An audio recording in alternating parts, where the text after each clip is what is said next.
Miqtë e hapësirës Aktualitet, jemi sërish së bashku për 30 minuta, do të diskutojmë për disa nga çështjet kryesore që do karakterizojnë debatet politike, por jo vetëm për gjatë vitit 2012. Me mua në këtë bisedë është analisti i njohur Roland Lami dhe pedagog njëkohësisht pranë Universitetit Evropian të Tiranës. Faleminderit që pranuat ftesën dhe kënaqësi. Kënaqësia është e imja.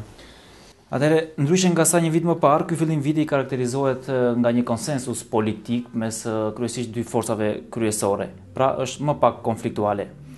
A shihni të tillë për shumë kohë, kur përpara priten zhvillime të mëdha politike siç janë kodi, zgjedhja e presidentit, gjykata administrative dhe çështje të rëndësishme. Ndryshimi i strategjisë Partisë Socialiste dikton një mënyrë tjetër të bërit politik nga ana e maxhorancës. Dhe sa më konstruktive të bëhet opozita në ditët në vazhdim, aq më shumë është e detyruar maxhoranca të bëjë të njëjtën lojë për shkak se ekspozohet keq në publik dhe tek faktori ndërkombëtar. E dyta, ju jeni dëshmitar që kemi pasur një prezencë të intensifikuar kohët e fundit kur është vendosur edhe një marrëveshje ku jepet mundësitë dhe shanset që Shqipëria mund të fitojë vendin e status kandidat dhe në këtë kuadër ekziston një presion pozitiv nga ana e faktorit ndërkombëtar. Dhe e treta që do thoja unë është parë që strategjia destruktive, refraktare, e zhvilluar brenda parlamentit dhe jashtë saj, jashtë institucioneve të shtetit shqiptar, nuk prodhon ndonjë rezultat në aspektin elektorat dhe politik. Për sa kohë ndërthurën këto tre element, unë do thoja që janë të detyruar që palët të kenë një qasje ndryshe nga çfarë kemi parë në 6 muajin e parë të vitit 2010, nga janari, po themi deri në mbarimin e zgjedhjeve lokale. Shto këtu dhe një element po kaq të rëndësishëm, i cili është më shumë simbolik, por ka një efekt shumë moral mbi faktor politik që ju e dini, është 100 vjetori jubilar i shtetit shqiptar dhe palët janë detyruar të jenë më shumë se kurdoherë përgjegjshëm pasi ekspozohen përpara publiku dhe faktorit ndërkombëtar si aktor i rëndësishëm që ka një lloj përgjegjësie, maturie dhe duan të tregojnë një lloj stadi në cilin ka arritur shteti shqiptar në këto 100 vjet. Këto variabla mua më bën mendoj që situata do jetë shumë më e qetë dhe shumë konstruktive se mund të kemi parë 2010. Sigurisht zgjedhja e presidentit është një moment që do ta prishë këtë ekuilibër, do ta vendosë një dilemë gjithë këtë klimë paqe që është vendosur ndërmjet palëve, për shkak se duket si një moment simbolik, po ka një rëndësi shumë të madhe në lidhje me ekuilibrat politik, me fatet e institucioneve të pavarura, edhe me ekuilibrin e pushteteve që në Shqipëri rregullohen nëpërmjet kushtetutës dhe kanë rëndësi dhe ato të jenë në momentin dhe në vendin e duhur. Pse mendoni që zgjedhja e presidentit do të prishë këto ekuilibra të frymës konsensuale kryesisht që ju cilësoni? Deri tani ne kemi një pozicion refraktar, do thojë unë, në raport me mënyrën se si shikohet zgjedhja e presidentit. Ose them ndryshe, palët ka një pozicion të dislarguar nga njëri tjetri. Opozita shprehet me variantin e formulës konsensuale, ku mund të ngjajë ndoshta dy precedentëve të 2002 dhe 2007-s, ndërsa maxhoranca hedh idenë që me ndryshimet e 2008-s, formalisht kushtetuta i jep mundësi maxhorancës që të shkojë në variantin e fundit, e dy raundeve të fundit me 50+1 ose me shumicë thjeshtë. Duke parë këtë lloj pozicioni që kanë palët, duket si kur mundësia për një konsensus është pak larg. Aq më shumë që ndryshimet kushtetuese 2008-s, faktori ndërkombëtar, të paktën deri tani, nuk është se ka ushtruar ndonjë presion që palët të mund të shkojnë drejt zgjedhjes së presidentit në formulën konsensuale si kusht për të fituar qoftë statusin e vendit kandidat apo për të legjitimuar do të ndërmerren reforma apo jo. Dhe një aspekt tjetër, i tretë, do të thoja që ka rëndësi dhe duhet të evidentohet është edhe fakti që paktën nga maxhoranca kemi një qëndrim konsistent i cili nuk ka pasur luhatje që ne kemi gjitha mundësitë që presidentin ta zgjedhim me një shumicë thjeshtë. Sigurisht ne mund të ofrojmë dhe mundësinë konsensuale thotë maxhoranca, qoftë opozita e gjykon nevojshme që mund të japë votat e saj, por në finale ne mund të mbetemi variantit të shumicës thjeshtë. Kjo mënyrë të lexuar në këtë formë të krijon mundësinë që palët shumë shpejt mund të atakohen me njëri tjetrin. Shumë shpejt mund të vihet në pikpyetje ndoshta ai ritëm i reformave që ne kemi parë që ka filluar, qoftë për reformën parlamentare, qoftë për reformën zgjedhore, apo për një sër ligjes me 3/5. Sipas me një arsye e parë që maxoranca nuk mund të ketë mundësi ta zgjedh presidentin me shumicë të thjeshtë, pavarësisht se dy randat e fundit ja krijojnë këtë mundësi, është fryma kushtetuese. Po të lexoni kushtetutën, e cila në interpretimet që bëjnë konstitucionalistët lexohet në frymë, nuk lexohet në gërm, pra lexohet në mënyrë integrale, jo në mënyrë literale, do të vërejmë që në frymë pozicioni i presidentit është simbolik. Është uniteti i popullit edhe është uniteti i kombit. Pra kushtetuta e ka përcaktuar një pozicion neutral. Aq më shumë që aq sa duket simbolik pozicioni i presidentit, ka dhe një rol shumë të rëndësishëm për sa i përket garancisë të institucioneve pavarura, siç janë dekretimet e krerëve si prokurori i përgjithshëm, drejtori i përgjithshëm i Shishit, guvernatori i bankës apo kontrolli i lartë i shtetit.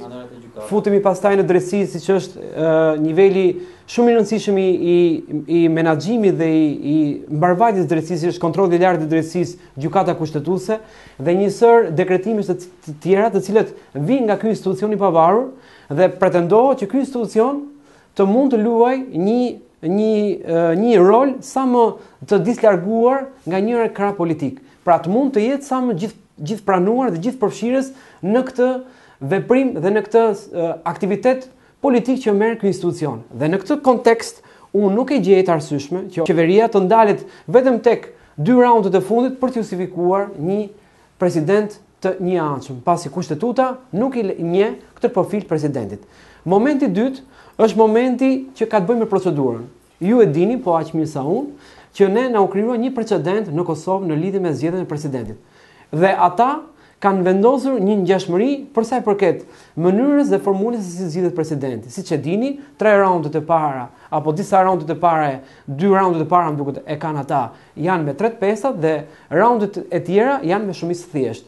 Por në kushtetutë nuk është specifikuar se 2 raundet që kërkojnë 3/5 duhet të ketë një quorum caktuar dhe nëse nuk formohet ky quorum, që janë 84 deputet, a mund të quhet i vlefshëm nga pikpamja juridike kjo gjë?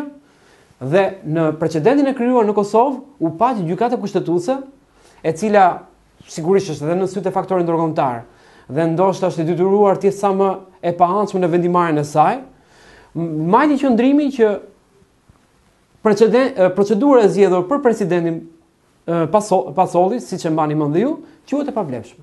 A i intereson maxorancës sot të krijojë një precedent i cili ka ndodhur jo shumë larg në kohë dhe jo shumë i ndryshëm në përmbajtje dhe në formë me kushtetutën shqiptare për t'i dhënë një mundësi opozitës që ta ketë si kazus për ta treguar opinionit publik që ja, qeveria kërkon të uzurpojë institucionet, kërkon të anashkaloj frymën kushtetuese, pasi ka manin për të zgjeruar pushtetin e tij, i cili e ka në funksion të interesave të tij dhe jo në funksion të interesit publik. Unë gjykoj që zgjedhja e presidentit është në prag të 2013-s, zgjedhje e përgjithshme, dhe nuk mendoj që qeveria ka interes t'ia japë këtë kartë të vlefshme elektorale opozitës.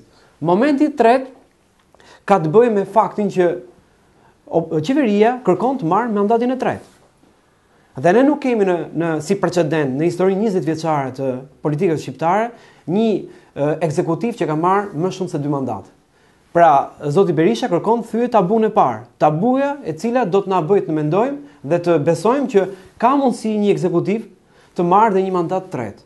Atëherë, a mund të shkojnë bashkë që në një krah ti kërkon të marrësh mandatin e tretë dhe në krahun tjetër jep mesazhin që ti nuk heq dorë nga pushtetet, nuk heq dorë nga institucionet pavarur, por përkundrazi, këtë mandat të tretë e kërkon ta uzurposh dhe më shumë.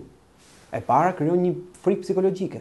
E dyta krijon një ide që tek publiku po shkojmë tek një parti shtet. Dhe e treta i jep më shumë mundësi opozitës që të tregojë unë di të bëj ndryshe. Dhe ju e dini, avokati i popullit ishte loja politike që bëri opozita për të tregojnë publiku që unë kam mundësi ta zgjedh avokatin e popullit nga strukturat partijake, por unë zgjedh formulën për ta zgjedh nga shoqëria civile, sepse unë jam e përgjithshme, unë nuk kam tentativë për të uzurpuar institucionet, unë nuk dua të kem zgjatime institucioneve siç më jep ekzekutive dhe shkëtej institucion pavarur, sepse kjo është formula, kjo është modeli që unë do vinë qeverisje. A nuk ja vlen që qeveria ta imitojë këtë një gjë, aq më shumë që jemi në 2013-ën? E katërta, në qoftë se mendohet se qeveria mund të marrë këtë pozicion, sepse mendon se presidenti është një institucion që mund ta lakmoj kushdo dhe mund të joshet ndonjë rival brenda PD-s apo ndoshta një aleat, siç ka Partia Demokratike që më i ngushtë është LSI-ja, për të krijuar ndoshta një aleancë sigurt në 2013 në rastin e LSI-s apo në rastin e PD-s për të larguar një fluks që zoti Berisha ta ketë sa më të lehtë ta menaxhojë Partinë Demokratike, pasi mund tentoj të imitoj modelin apo skemen që përzjodhi me zotin Top. Ju e dini që zoti Topi ishte një nga, nuk mund të themi rivalet, po një nga individët dhe eksponentët më të rëndësishëm në Partinë Demokratike, me legjitimitet në publik, me mbështetje brenda Partisë Demokratike, kujtojmë 20 deputetët, dhe zgjuarësia e leadershipit politik të CD-s e shfrytëzoi këtë peshë që ka zoti Topi dhe e zhvendosi nga partia e çojnë president. Ndoshta mund të bëjë ditë një gjë edhe me eksponent që po ndërtohen dhe janë konsoliduar brenda CD-s, unë nuk dua të përmend emra tani, që mund të jetë një karamele për t'i larguar nga partia dhe të jetë i qetë. Mund të jetë ky varianti, por ka kosto, sepse nëse do të bësh këtë lëvizje, do të llogarisësh kosto që do të marrësh në 2013.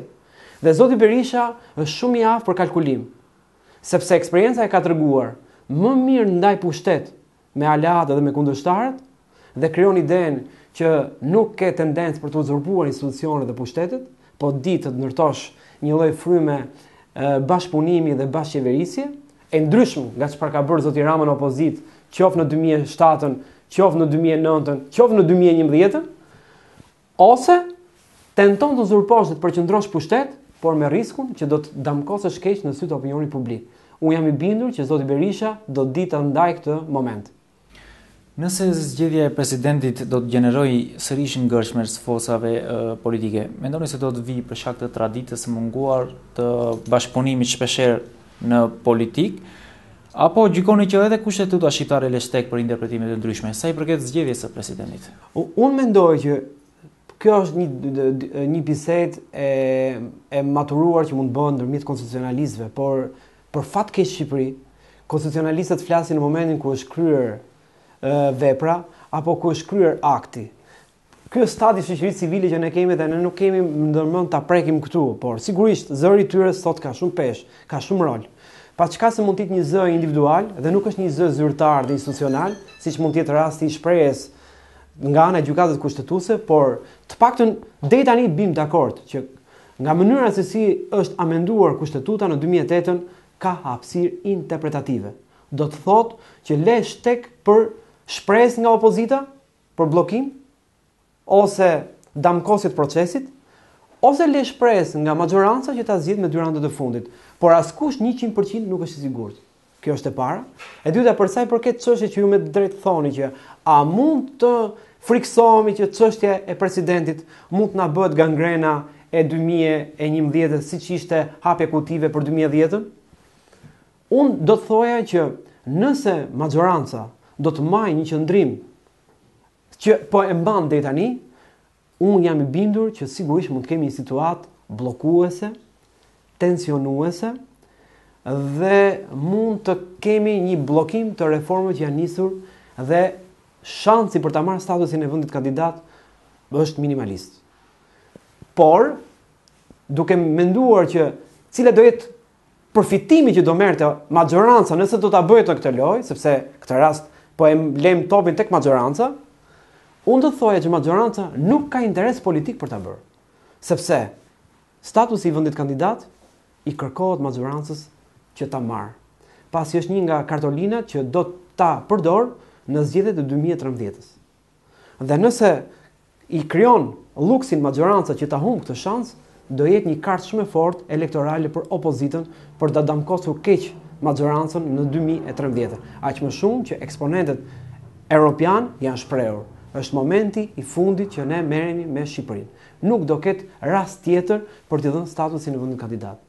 Dhe në këtë kontekst, loja, kalkulimet e bëjnë në maxhorancën që ndoshta të tërhiqet nga ky pozicion që deri tani ne mund ta kemi parë, por unë nuk mendoj që do jetë në vazhdim dhe të shkojë tek pozicioni që të rishikoj një mundësi për të diskutuar me opozitën. Dhe e dyta, nuk i intereson maxhorancës të krijojë një frym tensioni, një frym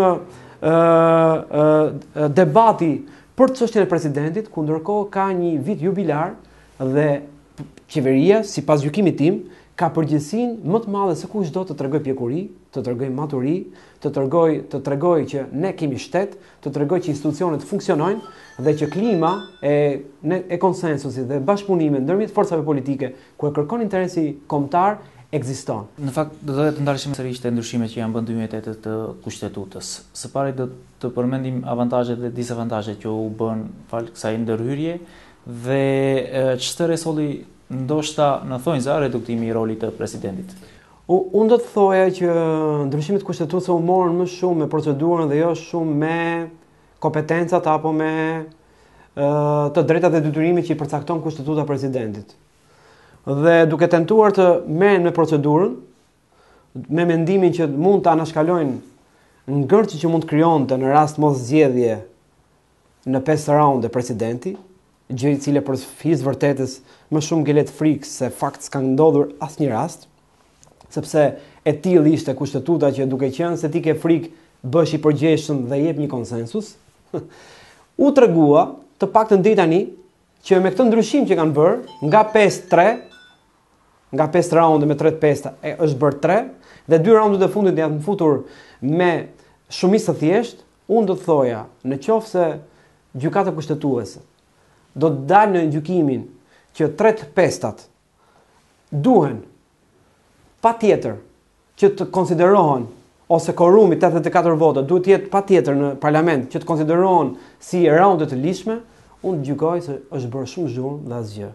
Që do të thotë kemi bërë një ndërhyrje në kushtetutë, kemi zvogluar raundet për zgjedhjen e presidentit, por frymën konsensuale të zgjedhjes së tij nuk e kemi prekur. E para, e dyta.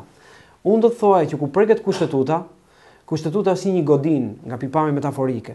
Po i hoqë një kolon diku, do ta japë krisën diku tjetër. Dhe prandaj thua që kur bëhen ndërhyrje kushtetuese, duhet të jetë një kohë sa më e qetë e palëve, duhet të jenë sa më të përfshirë grupet e interesit, duhet të jetë sa më pranishëm specialistët dhe konstitucionalistët, sepse janë kolona që duhen lëvizur me shumë kujdes, sepse një goditje që mund t'i japësh kushtetutës krijon të gjithë çarat në të gjithë elementet e tjera. Po japi rast. Çfarë ndodh në qoftë se po i rrim skenarit Partisë Demokratike? Çfarë ndodh në qoftë se maxhoranca zgjedh një president me shumicë thjeshtë? Pra nga Partia Demokratike dhe të jetë një eksponent me një profil lart politik, por dhe me një eksperiencë politike. Le ta marrim këtë skenar. Çfarë ndodh? E para, ky president ne po i rrim asaj çfarë përcakton formula, sepse roli i individit ka të bëjë shumë. Kemi pas president konsensual dhe nuk është pranuar nga një palë, por është pranuar nga një palë tjetër, siç ishte zoti Mojsiu. Apo kemi pasur zotin Topi, i cili doli nga një familje, sot nuk pranohet nga pala nga e cila e zgjodhi atë. Pra ndodh që individi, situata, konteksti, llogarit të bëjnë që pavarësisht se ke një formulë konsensuale, jo detyrimisht palët në fund ty të pranojnë nga mënyra konsensuale. Po unë po i ri kësaj formule. Nëse kemi një president që zgjidhet me shumicë të thjeshtë, pyetja shtrohet, a do të kemi ne garanci që ligjet me shumicë të thjeshtë, jo me shumicë të cilësuar, sepse deri diku opozita mund të jetë një lloj garancie që ligjet të jetë sa më shumë gjithëpërfshirës, po marrin shumicë të thjeshtë që s'ka nevojë për opozitën. A mund të kemi në garanci që presidenti mund të na e kthejë këtë ligj për ta rishikuar edhe një herë? A mund të kemi në garanci që një president që del nga një subjekt politik do të na garantojë një kandidaturë të prokurorit apo prokurores që nuk është dhe nuk i shkon për shtat partisë në pushtet? A na garanton që antarët Këshillit Lart të Drejtësisë dhe Gjykatës Kushtetuese do jenë të pa-anshëm dhe nuk do jenë të parapëlqyer të paktën nga një krah politik? Kështu që unë mendoj që presidentit i është dhënë një pozicion shumë i rëndësishëm, që duket si një pozicion me pak rol dhe me pak pesh, por po të dita luaj, ne presidenti dhe indiku në zëvendëson senatin apo dhomën e dytë që e kanë shumë vende me parlament shumë zhvilluar. Por ne për fat keq, parlamentin e kemi me një dhomë dhe prandaj presidenti është dhënë ky rol. Në fakt, a do ishte shmangje e këtyre rreziqeve që ju thoni zgjedhja e presidentit nga populli? Çfarë do ndryshonte nëse do zgjidhej një president nga populli? Flitet prekohesh me një referendum të tillë. Unë do thoja që një formulë zgjedhje të një individi, të presidentit në këtë rast, nuk na e garanton 100% paanshmërinë e tij. Edhe nëse zgjedhet nga populli? Unë do të thoja që pra, po të mbetemi vetëm thjesht tek formula, jo detyrimisht ne kemi zgjidhur çështjen e paanshmërisë institucionit. Sigurisht ka të bëjë shumë dhe reputacioni i individit. Ka të bëjë shumë qëllimi me të cilin ky individ vjen në këtë institucion. Vjen për të bërë karrierë të nesërmen politike, apo vjen për të ndërtuar një imazh për këtë institucion, i cili do mbetet si model për të tjerët. Në kushtet ku jemi ne, ku 3/5 në këto 20 vite o na kanë prodhuar individ që janë bërë palë me njërin krah, o na kanë prodhuar individ që nuk kanë pas ndonjë kulturë të vlefshme politike, siç ishte rasti Mojsiut, të cilët kemi respekt për të, por ne këtë rast po përmendim karakteristikat që duhet të ketë presidenti, apo një president siç është zoti Topi, i cili për shkak të moshës nuk mund t'ia frenojmë ambicien që të vazhdojë karrierën e tij politike, por çështja shtrohet sa na intereson ne si publik që institucioni i presidentit të përdoret për të vazhduar një karrierë politike. Kështu në këtë sens duhet bërë kujdes, jo vetëm thjesht tek formula ku i jepet një lloj autoriteti presidentit që sot nuk e ka me këtë formulë 3/5, sepse mund të jetë llogari, pazar, tavoline me 2 forcat kryesore, apo rastin më të keq me 2 raundet e fundit që mund ta zgjedhë vetëm njëri krah, ku ndërkohë institucioni i presidentit, siç e tham, ka shumë rëndësi. Dhe nëse zgjidhen nga populli, merr autoritet, merr peshë dhe nuk na jep idenë që është produkt i këtyre pazarave, por në krahun tjetër, mosha e presidentit duhet të marrë konsiderat që të mos na krijojë frikën që ky institucion do të përdoret nga ky individ për të vazhduar karrierën e tij politike nesër në një subjekt politik. Dhe e treta, të ketë një profil politik ashtu si një lloj eksperiencë, sepse presidenti do duket sikur është honorifik, por ka momentet siç ishte Gërdeci, 21 janari, bojkoti i opozitës, ku një president me autoritet, me kredibilitet, me reputacion, me maturi, ditë të tregoj dhe ditë të luaj rolin e palës tretë. Dhe e fundit, do të jetë edhe një president i cili ta shikojë presidencën si një fund karriere dhe të synimi për të ndërtuar një model që t'i shërbejë tjerëve. Kush mund t'i ketë gjitha këto karakteristika, u mbetet forcave politike, nëse jemi me 3/5, apo i mbetet opinionit publik, nëse do ketë një referendum që ai të zgjedh kush nga kandidatët i plotson këto element. Sa më shumë të konsoliduar të jenë këto element në vetdijen e opinionit publik, sigurisht aq më i mirë do jetë zgjedhja e presidentit. Do të kalojmë në një tjetër problematik, shpeshherë tashmë po na tingëllon edhe si një legjendë urbane pra çështja e integrimit. Sa kushtojnë janë shqiptarët mbi proceset integruese? Ne na intereson një moment i cili nuk gjejmë dot arsye, po të paktën e kemi si fakt. Kush është ky fakt? Që jemi i vetmi vend në rajon që kemi shkallën më të lartë të pritshmërisë pozitive që kemi ndaj Bashkimit Evropian. Po të shikosh gjitha sondazhet, nga 95 që kanë qenë rreth viteve 2000, sot kanë zbritur në nivelin 85%. Krahasuar me shumë vende të rajonit, Maqedoni, Malizi, ne jemi kampionët të shoqërisë të cilët besojmë se antarësimi në BE do të sjellë shumë aspekte pozitive. Sigurisht mund të ketë një kontekst historik, ne kemi qenë të kufizuar, kemi qenë të privuar, mund të ketë një kontekst informacioni, mungon informacioni, sepse në një familje që ti antarësohet, siç ke pozitivitet, ke edhe negativitet, ndoshta ka një lloj manipulimi nga anët e faktorëve politik që japin vetëm anët pozitive dhe nuk vënë në dukje anët negative, mund të ketë një faktor mediatik që nuk merret shumë me sensibilizimin e opinionit publik se të dinë se cili do jenë detyrimet dhe të drejtat që ata kanë nëse shkojnë atje, është një gërshetim arsyesh, por ne të paktën dim pasojën.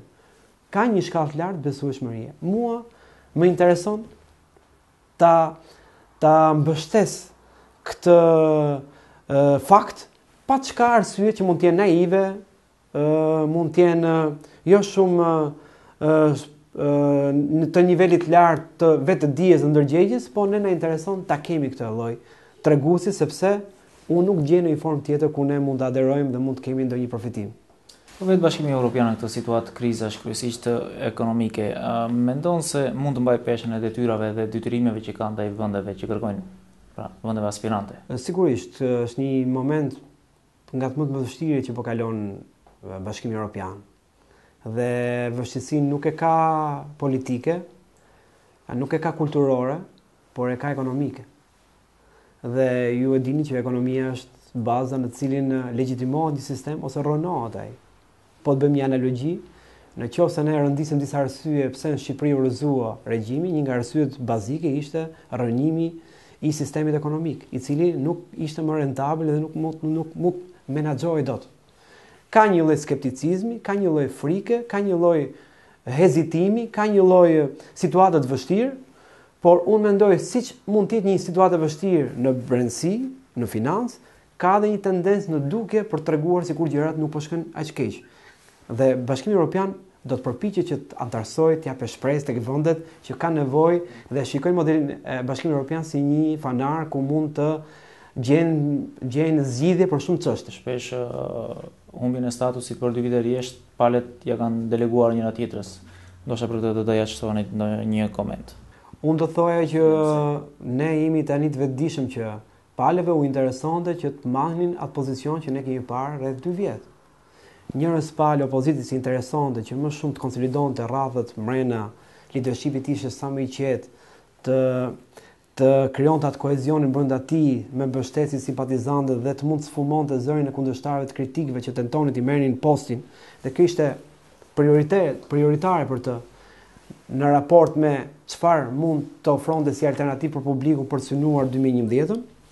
Unë kam mendimin që ai këtë gjë testoi, ai këtë situatë kaloi dhe sot atij intereson të ndjek një qasje tjetër, por edhe qeveria, mos harroni efektet e krizës së 2008-s, po flasim 2009-2010, nuk kishte interes të krijonte mundësi opozitës që t'ia plotësonte kërkesat e saj dhe të mund të kishim këtë paqe dhe këtë klimë ku statusi i vendit kandidat tashmë do ishte i tekaluar, sepse dha sa interesonte që në raport me situatën e vështirë ekonomike që nuk po e menaxhonte dot, në raport me një krizë të brendshme që kishte shpërthyer tek aleatët LSI-e kanë parasysh ndërmjet krerëve kryesor, dhe në mungesë të një bilanci shumë pozitiv qeverisje të mandatit dytë, i interesonte që publiku të merrej më shumë me tollumbacet u hapen apo s'u hapen kutit, sesa me mënyrën se si po qeveriset. Dhe është një lojë që palët kanë rënë dakord me njëri tjetrin.